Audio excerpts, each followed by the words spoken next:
Imagine earning a high income, but still struggling to build wealth. That's the paradox many medical professionals face. At Davies Wealth Management, we understand these unique financial challenges, from hefty student debts to late career starts.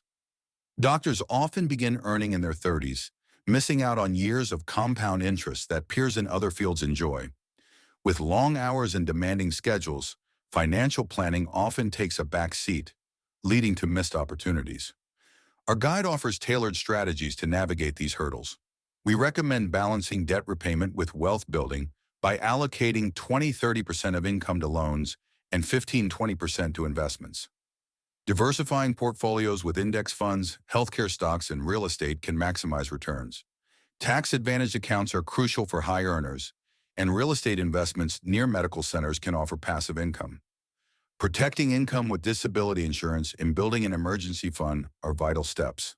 With expert guidance, doctors can overcome financial obstacles and secure their future. Start today to ensure a prosperous tomorrow.